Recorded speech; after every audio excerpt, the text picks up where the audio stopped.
നിയമവിരുദ്ധമായ കാര്യങ്ങൾ ഗവർണർ ചെയ്യാതിരിക്കുകയും ചെയ്യുമ്പോൾ ഗവർണർ BJP RSS വക്താവുമായി മാറുന്ന വിചിത്രമായ കാഴ്ചയാണ് കേരളത്തിൽ കാണുന്നത്. ഞങ്ങളുടെ നിലപാട് ലോകായുക്ത ഭേദഗതി നിയമം, യൂണിവേഴ്സിറ്റി ഭേദഗതി നിയമം, അതുപോലെ മിൽമയുടെ തിരുവനന്തപുരം യൂണിയൻ പിടിച്ചെടുക്കാൻ വേണ്ടിയിട്ടുള്ള നിയമം, ഈ 3 നിയമങ്ങളും നിയമവിരുദ്ധവും ഭരണഘടനാ വിരുദ്ധവും ധാർമ്മികതയ്ക്ക് നിരക്കാത്തതാണ്. ഒരു കാരണവശാലും ഗവർണർ ഇതിൽ ഒപ്പുവെക്കരുത് എന്നാണ് ഞങ്ങളുടെ നിലപാട്.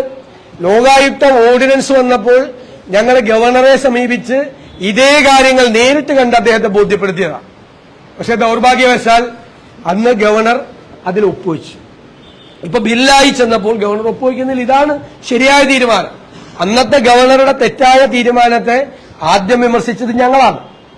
കണ്ണൂർ യൂണിവേഴ്സിറ്റിയുടെ വൈസ് ചാൻസലർ നിയമനത്തിന് പ്രോ ചാൻസലറായ വിദ്യാഭ്യാസ മന്ത്രി കത്തയച്ചു സെർച്ച് കമ്മിറ്റി റദ്ദ് ചെയ്യാൻ. എന്താണ് വിദ്യാഭ്യാസ മന്ത്രിയുടെ അവകാശം? യൂണിവേഴ്സിറ്റി സ്റ്റാറ്റ്യൂട്ടിനെതിരായിട്ടുള്ള നിലപാട് അധികാരമില്ലാത്ത പ്രോ ചാൻസലർ സ്വീകരിച്ചു. അപ്പൊ അതനുസരിച്ച് ഗവർണർ ഇവർ തമ്മിൽ ഒത്തുതീർപ്പായിരുന്നു. ഗവർണർ സെർച്ച് കമ്മിറ്റി ക്യാൻസൽ ചെയ്തു. രണ്ടാമതൊരു കത്ത് വിദ്യാഭ്യാസ മന്ത്രിയുടെ കയ്യിൽ നിന്ന് പോവാണ്.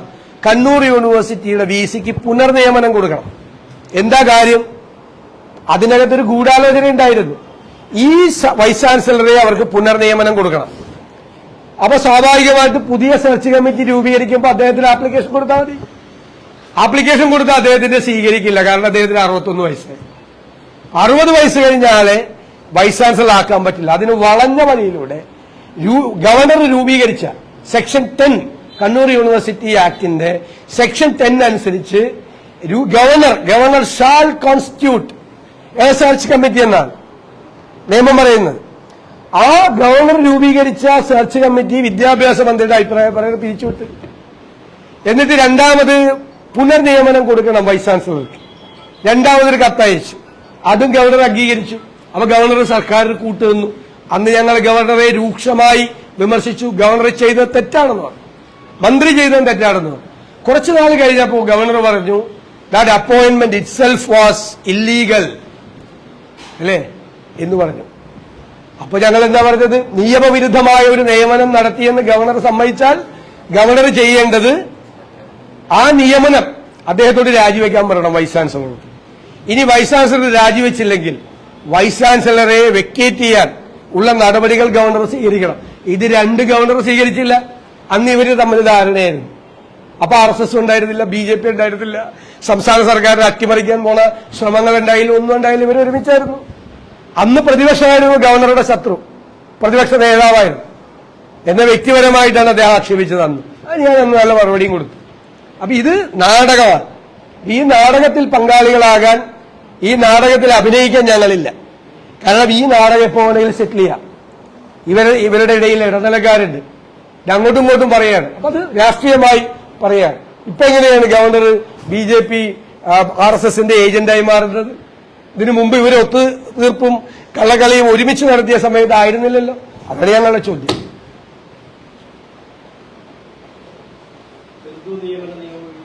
ഇങ്ങനെയൊക്കെയുള്ള കാര്യങ്ങൾ വളരെ വ്യക്തമായി പറഞ്ഞുകൊണ്ടാണ് ഗവർണർ മുഖ്യമന്ത്രിയും മന്ത്രിസഭയ്ക്കും എതിരെ നിലപാടെടുത്തത്. അപ്പോൾ ഗവർണറുടെ നിലപാട് ശരിയല്ലേ? അല്ല, ഗവർണർ ശരിയായ നിലപാട് സ്വീകരിച്ചാൽ ഞങ്ങൾ ഗവർണർക്ക് പിന്തുണ കൊടുക്കും. ഇപ്പൊ ഞങ്ങൾ പറഞ്ഞല്ലോ, ലോകായുക്ത ബില്ലിൽ അദ്ദേഹം ഒപ്പുവെക്കാത്തത് യൂണിവേഴ്സിറ്റി ബില്ലിലും മറ്റേ തിരുവനന്തപുരം യൂണിയന്റെ മിൽമയുടെ ബില്ലിലും ഒപ്പുവെക്കരുതെന്നാണ്. ആ ഒപ്പുവെക്കാതിരിക്കുന്ന തീരുമാനം ശരിയാണ്.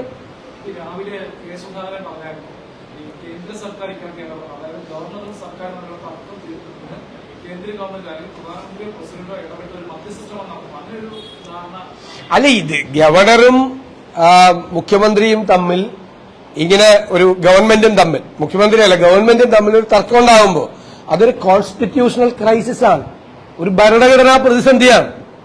ആ ഭരണഘടനാ പ്രതിസന്ധി ഉണ്ടാകുമ്പോൾ അതെങ്ങനെയാണ് കൈകാര്യം ചെയ്യേണ്ടത് എന്ന് ഭരണഘടനയിൽ തന്നെ പറയുന്നുണ്ട്. ഓരോരുത്തരുടെ അധികാരങ്ങൾ കൃത്യമായി നിശ്ചയിക്കുന്നുണ്ട്, നിയമങ്ങൾ വഴി നിശ്ചയിക്കുന്നുണ്ട്. ആ നിയമങ്ങൾ അട്ടിമറിക്കാനാണ് സംസ്ഥാന സർക്കാർ അമെന്റ്മെന്റ് കൊണ്ടുവന്ന് ഭേദഗതിയിലൂടെ ശ്രമിക്കുന്നത്. ഞങ്ങൾ പറഞ്ഞല്ലോ, ലോകായുക്തയിൽ ലെജിസ്ലേച്ചറിനും ഭരണഘടനയിൽ ലെജിസ്ലേച്ചറിനും എക്സിക്യൂട്ടീവിനും ജുഡീഷ്യറിക്ക് അധികാരമുണ്ട്. Separation of powers it's very clear. അപ്പൊ അത് എൻക്രോച്ച്മെന്റ് ആണ്. ഈ Lokayukta amendment bill itself was an encroachment to the jurisdiction of the judiciary. എന്നിട്ട് പറഞ്ഞിരിക്കുന്നതാണ് ഒരു ജുഡീഷ്യൽ പ്രോസസ്സിലൂടെ തീരുമാനിക്കപ്പെടുന്ന ഒരു കാര്യത്തിന്റെ അപ്പലേറ്റ് അതോറിറ്റി ആയിട്ട് ലെജിസ്ലേച്ചറും ഗവൺമെന്റും മാറുന്ന വിചിത്രമായ കാഴ്ചയാണ് കണ്ടത്. അതെങ്ങനെ പറ്റും? അതാണ് ഞങ്ങൾ ഉയർത്തിയ ചോദ്യം. ഒരു ജുഡീഷ്യൽ പ്രോസസ്സിലൂടെ വന്ന ഒരു ഡിസിഷൻ ഗവൺമെന്റിന് ഭംഗിയായിട്ട് ചെയ്യാമായിരുന്നു. ഹൈക്കോടതിക്ക് വേണമെങ്കിൽ അപ്പീൽ പ്രൊവിഷൻ കൊടുക്കാമായിരുന്നു. കാരണം ഇങ്ങനെ ഉദ്യോഗസ്ഥ തലത്തിലോ അല്ലെങ്കിൽ ഇങ്ങനെ ഒരു ക്വാസി ജുഡീഷ്യൽ ബോഡിയിൽ എടുക്കുന്ന തീരുമാനം അതുപോലെ അനുസരിക്കാൻ ഞങ്ങൾക്ക് ബുദ്ധിമുട്ടുണ്ട്. അതുകൊണ്ട് ഗവൺമെന്റിന് ഒരു അമെന്റ്മെന്റ് കൊണ്ടുവന്ന് ലോകായുക്തയുടെ തീരുമാനങ്ങളുടെ അപ്പലേറ്റ് അതോറിറ്റി ആയിട്ട് അല്ലെങ്കിൽ അപ്പലേറ്റ് പ്രൊവിഷൻ കൊടുത്തിട്ട് അത് ഹൈക്കോടതിക്ക് അധികാരം കൊടുക്കായിരുന്നു. അതല്ല തയ്യാറായത്. മന്ത്രിമാരുടെ കാര്യത്തിൽ മുഖ്യമന്ത്രിയുടെ കാര്യത്തിൽ നിയമസഭ, ഉദ്യോഗസ്ഥരുടെ കാര്യത്തിൽ സർക്കാർ. അപ്പൊ പിന്നെ ലോകായുക്തയുടെ പല്ല് നഖവും കൊഴിഞ്ഞുപോയി. അത് പെൻഡിങ് കേസസ് ഉണ്ട് ലോകായുക്തയിൽ. അതിനെ ഭയന്ന് ചെയ്താണ് മുഖ്യമന്ത്രിക്കെതിരെ ഉൾപ്പെടെ കേസുണ്ട്. അല്ലെങ്കിൽ ഒരു LDF ഗവൺമെന്റ് തന്നെ ചെയ്ത ഒരു നിയമ നിർമ്മാണം 22 വർഷത്തിന് ശേഷം ബോധ്യപ്പെടുകയാണ് അത് ഭരണഘടനാ വിരുദ്ധമാണെന്ന്. ആര് വിശ്വസിക്കും?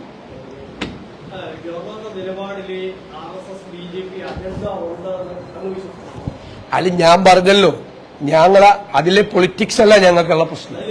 ഞങ്ങൾക്കുള്ള പ്രശ്നം എന്ന് പറയുന്നത് വിഷയാധിഷ്ഠിതം. അത് കൃത്യമായിട്ടാണ് നേരത്തെ തൊട്ടുള്ള നിലപാടാണ്, കൺസിസ്റ്റന്റ് ആയ നിലപാടാണ് പ്രതിപക്ഷത്തിന്. ഞങ്ങളിത് കക്ഷിയും പിടിക്കാറില്ല. കാരണം ഇവര് തമ്മിൽ ഇടനിലക്കാര് പ്രവർത്തിക്കുന്നുണ്ട്.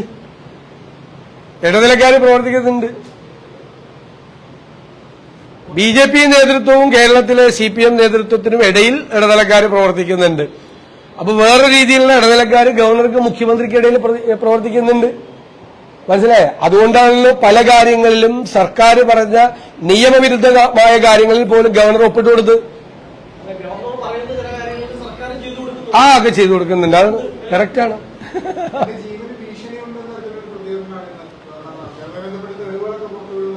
അല്ല, അത് അദ്ദേഹം പറയുമ്പോഴല്ലേ നമുക്ക് കമന്റ് ചെയ്യാൻ പറ്റുള്ളൂ. എന്തായാലും അദ്ദേഹം ചരിത്ര കോൺഗ്രസുമായി ബന്ധപ്പെട്ട് നടന്ന പ്രശ്നത്തെക്കുറിച്ചാണ് ഒരു പരാതി പറഞ്ഞിട്ടുള്ളത്. ഇതിന്റെ ഇടയിൽ മുഖ്യമന്ത്രിയും ഗവർണറും തമ്മിൽ നിരവധിയായിട്ടുള്ള കൂടിക്കാഴ്ചകൾ നടന്നിട്ടുണ്ട്, സൗഹൃദ സംഭാഷണങ്ങൾ നടന്നിട്ടുണ്ട്. വലിയ ബന്ധമായിരുന്നു അവർ തമ്മിൽ. അപ്പൊ അതെങ്ങനെ മാറി എന്നുള്ളത് അറിയില്ല, അത് നമുക്കറിയില്ല.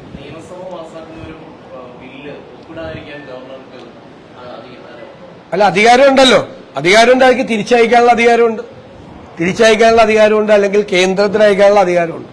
ഞങ്ങൾ പറഞ്ഞത് പ്രസിഡന്റിന്റെ അസന്റ് വേണമെന്നാണ്.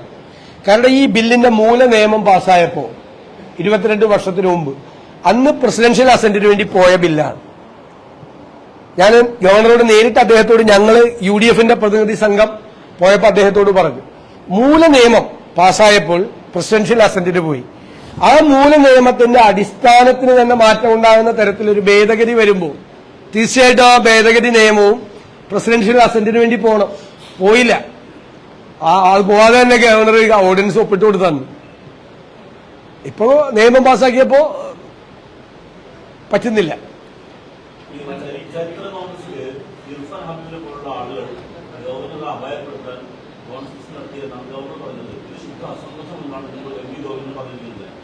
അങ്ങനെ ഈ ഇർഫാൻ ഹബീബ് പോലുള്ള ആളുകൾ ഗവർണറെ കൊല്ലാൻ വേണ്ടി നടത്തുന്ന ഒരാളാണ്. അല്ലല്ല, അതൊന്നും ഞാൻ കരുതുന്നില്ല. ഇർഫാൻ ഹബീബ് ഈ രാജ്യം മുഴുവൻ അറിയപ്പെടുന്ന ചരിത്രകാരനാണ്, ലോകം മുഴുവൻ അറിയപ്പെടുന്ന ഒരു ചരിത്രകാരനാണ്. അദ്ദേഹം ഗവർണറെ കൊല്ലാൻ പോകുന്നൊന്നും പറഞ്ഞാൽ അതൊന്നും കേൾക്കാത്ത നുണയാണ്. അതിനോടൊന്നും നമുക്ക് യോജിപ്പില്ല. പക്ഷേ ഞാൻ ചോദിക്കുന്നത്, ഗവർണർ മുഖ്യമന്ത്രിയെ അറിയിച്ചിരുന്നോ തനിക്കെതിരായിട്ടൊരു കൊല്ലാൻ നോക്കിയില്ലെങ്കിലും തനിക്കെതിരായിട്ടൊരു ഫോഴ്സ് ഉപയോഗിക്കാനുള്ള ശ്രമം നടത്തിയിട്ടുണ്ടോ? അദ്ദേഹത്തെ അപകീർത്തിപ്പെടുത്താൻ, governor head of the state ആണ്, ഒരു മീറ്റിംഗിൽ വരുമ്പോൾ അദ്ദേഹത്തെ അപകീർത്തിപ്പെടുത്താനോ അദ്ദേഹത്തെ ബലം പ്രയോഗിച്ച് നീക്കാനോ അദ്ദേഹത്തിന്റെ പ്രായമൊക്കെ പരിഗണിച്ച് അങ്ങനെ ഒരു ശ്രമം നടന്നിട്ടുണ്ടെന്ന് ഗവർണർ മുഖ്യമന്ത്രിയോട് പരാതി പറഞ്ഞിട്ടുണ്ടോ? അല്ലെങ്കിൽ ഗവർണറുടെ ഓഫീസ് പരാതിപ്പെട്ടിട്ടുണ്ടോ? അതൊക്കെ ഗവൺമെന്റാണ് വ്യക്തമാക്കേണ്ടത്. എന്നിട്ട് എന്തുകൊണ്ട് നടപടിയെടുത്തില്ല? ഒരു ബാലിശമായ കാര്യങ്ങൾ പറഞ്ഞ് ഗവർണറെ വാക്കുകൾ സൃഷ്ടിക്കാൻ വരും. അല്ല, നമ്മൾ പറഞ്ഞല്ലോ, ഞങ്ങൾ അതിൻ്റെ അകത്ത് വളരെ ക്ലിയർ ആണല്ലോ. ഈ ബാലിശമായിട്ട് സംസാരിക്കുന്ന ഗവൺമെന്റ് ഗവർണറും തമ്മിൽ ഒത്തുതീർപ്പായിരുന്നല്ലോ. മുഖ്യമന്ത്രി സംസാരിച്ചപ്പോൾ ബിജെപി ഇതര സർക്കാരുകൾ ഭരിക്കുന്ന പല സംസ്ഥാനങ്ങളും ഈ ഗവർണർ ഉപയോഗിക്കാൻ സർക്കാരിനെ ഉൾപ്പെടുത്തുന്നുണ്ട്. അതിന്റെ ഭാഗമാണ് പുലർച്ചെയാണ് ഇവിടെ നടക്കുന്നത് നല്ലൊരു വിലയിരുത്തലുള്ളത്. ഞങ്ങൾക്കിപ്പോ ഈ വിഷയങ്ങളിൽ, ഞങ്ങളുമായിട്ട് ബന്ധപ്പെട്ട വിഷയങ്ങളിൽ ഞങ്ങൾ ഈ 3 പ്രധാനപ്പെട്ട വിഷയങ്ങളാണ് കൊണ്ടുവരുന്നത്. സർവകലാശാലകളുടെ നിയമനങ്ങൾ, ലോകായുക്ത ഭേദഗതി, ഈ മിൽമ യൂണിയൻ പിടിച്ചെടുക്കാനുള്ള ശ്രമം. ഇത് 3ഉം ഞങ്ങളാണ്, കേന്ദ്ര ഗവൺമെന്റ് ഒന്നും അല്ലല്ലോ പറഞ്ഞിരിക്കുന്നത്. ഞങ്ങളാണ്, കേരളത്തിലെ പ്രതിപക്ഷമാണ് ഉറച്ച നിലപാട് സ്വീകരിച്ചിട്ടുള്ളത് 3 കാര്യത്തിൽ. ഒന്ന്, കേരളത്തിലെ അഴിമതി വിരുദ്ധ സംവിധാനത്തിന് കേരളത്തിലുണ്ടായിരുന്ന ബാക്കിയുണ്ടായിരുന്ന ഏക മെക്കാനിസമാണ്, അത് ഇല്ലാതാക്കുകയാണ് പൂർണ്ണമായും. 2, യൂണിവേഴ്സിറ്റികളിൽ ബന്ധു നിയമനങ്ങൾ നടത്തിയും ബാക്ക്ഡോർ അപ്പോയിന്റ്മെന്റ് നടത്തിയും വൈസ് ചാൻസലർമാരുടെ നിയമനത്തിൽ ഉൾപ്പെടെയുള്ള ക്രമക്കേടുകൾ, അതും പ്രതിപക്ഷം റേസ് ചെയ്തുകൊണ്ടിരുന്ന വിഷയങ്ങളാണ്. 3, ഞങ്ങളുടെ കയ്യിൽ വർഷങ്ങളായിരിക്കുന്ന ഈ തിരുവനന്തപുരം യൂണിയൻ, മിൽമ യൂണിയൻ പിടിച്ചെടുക്കുന്നതിന് വേണ്ടി നിസാര കാരണങ്ങൾ പറഞ്ഞ് ഞങ്ങളുടെ ക്ഷീരസംഘങ്ങളെ പിരിച്ചുവിട്ട് അവിടെ ഉദ്യോഗസ്ഥന്മാരെ നിയമിച്ച് ആ ഉദ്യോഗസ്ഥന്മാർക്ക് വോട്ടവകാശം കൊടുക്കുന്നതിന് വേണ്ടിയിട്ടുള്ള നിയമം കൊണ്ടുവന്നിരിക്കുകയാണ്. എത്ര ജനാധിപത്യ വിരുദ്ധമാണത് മിൽമ യൂണിയനിൽ നടന്ന്. മനസ്സിലേ, വെറുതെ കുറെ സംഘങ്ങള്, കോൺഗ്രസ് ഭരിക്കുന്ന സംഘങ്ങളെ മാത്രം നിരവധിയാണ് പിരിച്ചുവിട്ടിട്ട് അവിടെ സർക്കാരിന്റെ ഉദ്യോഗസ്ഥന്മാരെ കൊണ്ടുവന്നിട്ട് അവർക്ക് മിൽമ യൂണിയനിൽ വോട്ടവകാശം കൊടുക്കുക. ഇപ്പൊ തന്നെ അവർക്ക് വോട്ടവകാശം ഇല്ലാതെ തന്നെ ഞങ്ങളെ 4 പേര് ജയിച്ചു കഴിഞ്ഞു. ഇപ്പൊ തന്നെ ഇനി അവരുടെ കൂടി വോട്ട് കൂടി എണ്ണണം എന്നാണ് പറയുന്നത്. പക്ഷെ ഞങ്ങള് കോടതിയിൽ പോയിരിക്കുകയാണ്. കോടതിയിൽ നിന്നൊരു തീരുമാനം വരും. ഇതെല്ലാം നാടകമാണ് ഇപ്പൊ നടക്കുന്നത്, നാടകമാണ്. അതാണ് ഞാൻ പറയുന്നത്, ഈ നാടകത്തിലെ കഥാപാത്രങ്ങളല്ല ഞങ്ങൾ. ഇന്നലെ മുഖ്യമന്ത്രി സംസാരിച്ചപ്പോൾ ഈ മുൻപ് മുൻകാലങ്ങളില്ലാത്ത രീതിയിലുള്ള ഓവർ ആക്ടിവിസം ഈ ഗവൺമെന്റ് നടത്തുന്ന സൂചനയിൽ സംസാരം വിശ്വാസമുണ്ടോ? അല്ലല്ല, ഈ 3 വിഷയങ്ങളിൽ ഞങ്ങൾക്ക് മുഖ്യമന്ത്രി പറഞ്ഞുകൊണ്ട് യോജിപ്പില്ല. എന്ന് പറഞ്ഞാൽ മുഖ്യമന്ത്രിയേക്കാൾ ശക്തമായി ഗവർണറെ വിമർശിച്ചിട്ടുള്ളത് പ്രതിപക്ഷമാണ്, നിങ്ങൾക്കറിയാൽ. അപ്പൊ അത് ഗവർണറോടുള്ള വ്യക്തിപരമായ വിരോധമൊന്നുമല്ല, അദ്ദേഹമായിട്ട് ഞങ്ങളെക്കാൾ സ്നേഹവും സൗഹൃദവും. പക്ഷേ ഇഷ്യൂ ബേസ്ഡാണ് നിലപാട് ഇഷ്യൂ ബേസ്ഡാണ്. രാഷ്ട്രീയം കളിക്കുന്നു എന്നുള്ള അഭിപ്രായം. അല്ല, ഈ 3 കാര്യങ്ങളോട് ഞങ്ങൾക്ക് യാതൊരു യോജിപ്പില്ല. എന്നാലും ഗവർണർ രാഷ്ട്രീയം കളിക്കുന്നു. അല്ല, ഞാൻ പറഞ്ഞല്ലോ, അതല്ലേ പറഞ്ഞത്. എന്റെ വാചകങ്ങൾ വളരെ കൃത്യമാണ്. നിങ്ങൾ ചോദിച്ചത് അത് നിങ്ങളുടെ അഭിപ്രായമാണ്, എന്റെ അഭിപ്രായമായിട്ട് വരില്ല.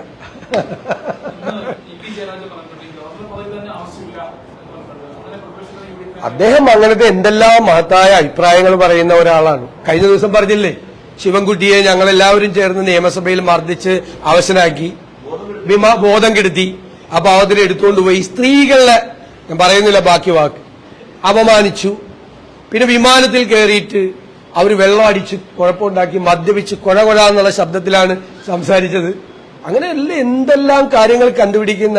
ഞാൻ പറഞ്ഞില്ലേ, ആ മഹാനായ മനുഷ്യൻ ഞങ്ങളുടെ ഈ UDF ഭവനത്തിന്റെ ഐശ്വര്യമാണ്. ഞാൻ ഒന്നും പറയില്ല മോശം. ഈ ബാലജോട് യാത്ര ഈ വ്യക്തിഗത പല ശ്രമങ്ങൾ നടത്തുന്ന ആദ്യം പറഞ്ഞു. ഇപ്പോൾ നടക്കുന്ന നാടകമാണെന്ന് പറഞ്ഞു. കേന്ദ്ര CPM നേതൃത്വം ഈ ബാലജോട് യാത്ര തള്ളിപ്പറയുന്നില്ല എന്ന് പറഞ്ഞു. സംസ്ഥാന നേതൃത്വം പലപ്പോഴും എതിർപ്പുകൾ പറയുന്നുണ്ട്. ഇന്നലെ മുഖ്യമന്ത്രി ഗവർണർക്കെതിരെ പിരിഞ്ഞത് ബാലജോട് യാത്രയുടെ സ്വാഭാവികത വേണ്ടിയുള്ള നാടകമാണ്. ഞാൻ പറയട്ടെ, കേന്ദ്രത്തിലെ CPM നേതൃത്വത്തെ കേരള നേതൃത്വം ഹൈജാക്ക് ചെയ്തിരിക്കുകയാണെന്ന് പാർട്ടി കോൺഗ്രസ് നടത്തിയപ്പോൾ ഞങ്ങൾ പറഞ്ഞു. കണ്ണൂരിൽ നടന്നത് പാർട്ടി കോൺഗ്രസ് അല്ല, കോൺഗ്രസ് വിരുദ്ധ സമ്മേളനമാണ് നടത്തിയത്. കാരണം കോൺഗ്രസിനെ തകർക്കുക എന്നുള്ളതായിരുന്നു അവിടുത്തെ ലക്ഷ്യം.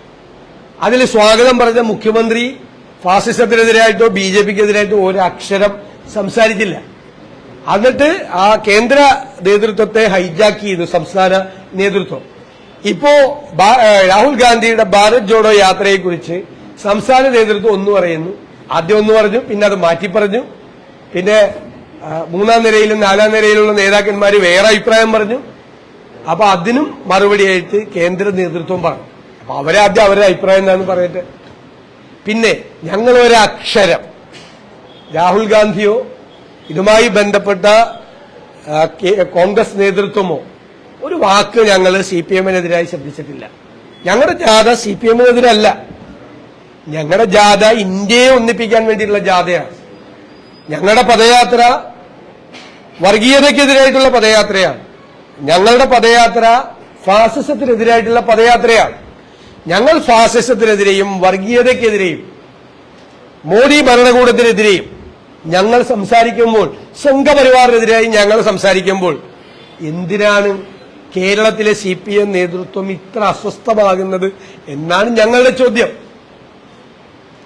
ഞാൻ കഴിഞ്ഞ ദിവസം പറഞ്ഞ മറുപടി തന്നെയാണ് കേന്ദ്ര നേതൃത്വ CPM-ന്റെ പറഞ്ഞത്. കോൺഗ്രസിന്റെ ജാഥ ഏത് സംസ്ഥാനത്തുകൂടി എത്ര ദിവസം പോകണം എന്ന് തീരുമാനിക്കേണ്ടത് കോൺഗ്രസാണ്. AKG സെന്ററിൽ നിന്നോ AKG ഭവനിൽ നിന്നോ പെർമിഷൻ മേടിച്ചിട്ടല്ല കോൺഗ്രസിന്റെ യാത്രയുടെ റൂട്ട് തീരുമാനിക്കുന്നത്. അതല്ലേ പറഞ്ഞത് കഴിഞ്ഞ ദിവസം മറുപടി പറഞ്ഞത്. അത് തന്നെയല്ലേ ഇപ്പോ CPM സെക്രട്ടറി സീതാറാം യെച്ചൂരി പറഞ്ഞത്. അതൊരു പാർട്ടിയുടെ ആഭ്യന്തര കാര്യമാണ്. ആ പാർട്ടി റൂട്ടും കാര്യവും തീരുമാനിക്കും. ഇല്ലേ? ഇവിടെ 19 ദിവസമുണ്ട്, കർണാടകത്തിൽ 21 ദിവസമുണ്ട്, മഹാരാഷ്ട്രയിലുണ്ട്, അവിടേക്ക് BJP ഭരിക്കുന്നത്. ഇനി കന്യാകുമാരിയിൽ നിന്ന് ഈ കേരളത്തിൽ പിണറായി ഭരണമാണ് എന്ന് കരുതിയിട്ട് കന്യാകുമാരിയിൽ നിന്ന് ഞങ്ങൾക്ക് ഒരു ചാട്ടമെടുത്ത് കർണാടകത്തിലേക്ക് ചാടാൻ പറ്റുമോ? ഈ ഇവിടെയുള്ളതും ജനങ്ങളല്ലേ.